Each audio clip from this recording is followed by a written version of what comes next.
Part two here with Jeff Abold, the 32-year-old, just ran Supermodifieds this past season at Oswego Speedway. Did not pick up a win in the Super Division. He finished fourth in the points there, but did pick up an ISMA win at Sandusky. I hope you caught part one, where we actually talked about his start with the quarter midgets, his time with the midgets. But now we're going to focus on Supermodifieds, because obviously, as an Abold, you know, that's kind of the route that you go. His dad, of course, is Pat. How we doing today, man? Very good.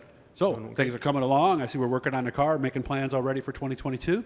Yeah, just working on everything, kind of revamping everything, going through, doing our annual overhaul of everything, just checking it all out, building spare parts, and just making sure we're ready to rock. Somewhere down the road, we'll come out and we'll talk suspensions, because they are doing things a little bit differently than everybody else. So let's go all the way back to 2007. You just won a Ford Focus Midget Championship. You're looking for another challenge.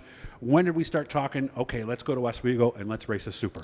It was a little bit during the season. My dad had just been coming off of winning ISMA Championship in 2005, and then he ran Classic a couple times for Craig Ray Vols. So that kind of got my foot in the door with Craig. He had a couple cars and everything there.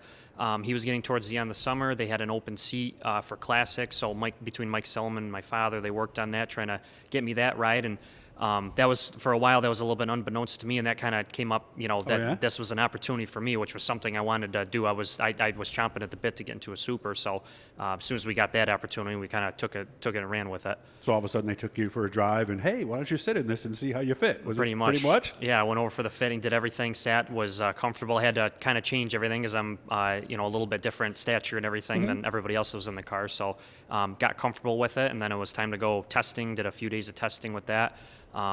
Showed some speed, was getting consistent. I'd been around Oswego before, so I knew the line, everything from there. The midgets, right? Exactly. We would actually run the short track around there, which is 3/8 miles, so in the interior.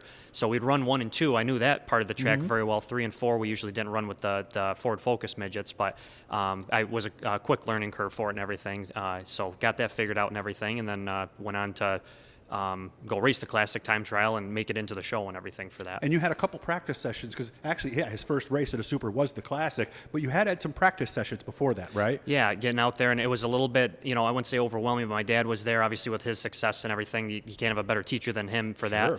Doug Hevron was the other car that was there that day racing around there and everything. So, you know, he gave me a few suggestions before, and then I think he came over after, and he was fairly impressed with what I was doing. He talked to me, and so that was a bit of a confidence booster too and everything. We got a couple super modified veterans right there in your corner and giving you some ideas and everything. So it was a pretty neat opportunity for that first time out. Some guys, first time at the track, that might be a little intimidating, but had you known them before? Yeah, a lot of these veterans and everything I grew up with, and I was always at the Speedway, and same guys that were racing ISMA and doing that, so it was all the same people, and the Super Modified community is such a great community where you are a rookie coming in, everybody kind of takes you under your wing and does that, so it's not, you know, you're not running into any issues or doing that. You're getting a good support system, and the track was great with everything there. So I had a lot of confidence going into it when we first started out. But wow, to start with the Classic, that had to, I mean, talk about jumping in with both feet. It was, and it was, you know, obviously my goal was to finish the race, try to keep all 4 wheels on and do everything there. Run all the laps, right. Exactly. And in the back of your mind, you're always sitting there going, well, maybe there's that chance I could have a good run or do something there with it, but didn't think it would turn out the way that it did, but you know, it was a great start to my super modified career and just a cool story. So it's something I kind of cherished for a while there. So how did all that go? Were you fast in practice? Did you nail time trials? We were good. I was able to time trial without having to run heat races and everything. I was able to lock in through time trials, which is a huge step and everything, a good confidence booster there. Where were you? What order? I believe I started 14th in that one, if I remember correctly, somewhere in there.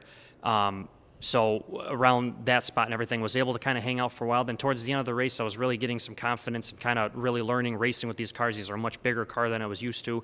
So kind of getting it figured out, you know, size of the car, passing everything, and was able to start picking off some cars, move up through. There was a lot of attrition at the end of the race, and all of a sudden we crossed the finish line. I went down to the scales. My dad came running over and says, do you realize where you finished? I said, no, I think I'm top 5. Anything. He goes, you finished 3rd. You got to go to the podium right now and go. No kidding. So I have a lot of, there's just so much that went on during that race, and running, banging wheels with guys and this and that, just everything that could have happened and all. But it had a great finish, so it just worked out well. So there were no yellows late in the race, no restarts where you go, oh my God, I'm third. It just kind of worked out that way? Yeah, I think we had a long green flag run to finish it out, and I think on the last restart I was somewhere around the top 10, everything there, and I knew I'd passed some cars. I knew that, but that many spots. yeah, Oh, yep, wow. everything right at the end. So it's some guys ran out of fuel, things happened, and then just worked out for it. So That's the way it happens at the Classic. So, Yeah. so at what point did that sink in that, hey, I'm a rookie and I just finished third in my first Classic? it took a little while. I think I was up on that podium, and there's Otto Sitterly and Greg Furlong, the top two, sitting there, and here I am, third place and everything there with it. And it took a little while to finally sink in, like, hey, I might be able to do this for a while, or this, I think this is right up my alley and everything. So, we decided this was the next step. This is what we're going to stick with and keep going and do that. We did do some midget racing. Oh, you did intermingled after there. that? Stayed Yep. with the midget for a bit? Did Okay. did some more NEMA racing, did some racing for Bobby Seymour, had some success there.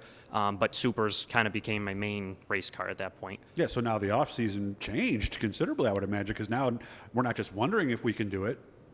We had to make plans, and we're going super modified racing. Exactly, and that's what we decided for at that point, is that we'd go full-time ISMA racing at that. So in 2008, we did put together a full-time ISMA campaign, had some really good runs, had some nice top fives there and everything.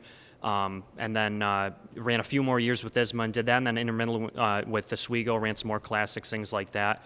And then eventually got to the point that we decided we were time to step up and try to build our own car, and just wanted the challenge of doing that. So that's the car that we have today.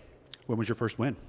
My first win would have been at Oswego Speedway in 2016. It was a Twin 35 race. It was the So second it took a race. while then. It took Yeah. 9 years to go from third to first. It did. I had some really close chances. Did that. We had a few years when we first built the car where we really struggled. We were trying to learn it ourselves, and there's a huge learning curve with that. I think we cut the car apart 3 or 4 different times, changing stuff, doing that. All along the way, we learned something every time. We learned what not to do, we learned what to do, and then it all started coming together where we had some real success there. That was my first win, and then also at the end of the season won the Classic that same year. I'm curious, after finishing third your first time, was it kind of a letdown that it took so long to actually get a win? It was a little. There was definitely a lot of frustration with it, and some of it was just I needed to develop longer. I'm always kind of been a driver that liked to develop through that stuff and go through it. So there was a comfort part of it. The car that we had, as far as for Oswego, the times were changing. Aerodynamics were becoming king up there. We were a little bit behind on that stuff, but I was still learning as a driver. So I'm glad for those years I was able to drive a car that did have less aero, less everything. I think I learned to develop a little bit more now that I'm in a car that has that full aero and everything. I think it helps me along the way. I can have a better driving ability and everything for that. A lot of guys have told me that with the change of the rear wing and stuff, it's a lot different than it was 2-3 years ago. It's quite a bit. The cars feel very similar. You're still driving a super modified. That it's the wings behind you, so it's not like you see it or anything there. But the cars do react differently. Some cars are way faster. Some cars are very similar speed. I think the racing overall, once everybody gets on, we're only a couple years in, really 1 year off with COVID. I think once everybody gets going and stuff, I think the racing can be really good up there, but just hopefully car counts can remain and we can keep racing up there as long as we can. Has the racing changed? Because I know like with sprints, with the big wings, it changes if you're the car and you're up close to that car in front. Has the racing changed? A little bit has, especially over the years from when I was in my older car versus this car. You'd have that car where you might go 10 laps, you burn the tires off, you're done. These cars now are much more locked down to the track with the aero. It takes a lot longer for the tires to burn off and do everything there. So you see a lot of changes in position right at the end of the race, whereas before there might be a lot more throughout the race. So that's something I know they've been looking at, or things like that. You can do some different things with tires, so there might be some changes down the line. They could do something with that, try to get more racing through the race, but that's for some higher-ups to decide and everything. That's right. So he's getting ready, and we're going to be back now that I know where the shop is, and we're going to show you the different stuff he does in the suspension and teach you more about these super modifieds. Appreciate you having me out today, and I wish you all the best, man. Thanks, Doug. Hit the blue E to subscribe. We love every time we're talking to somebody cool.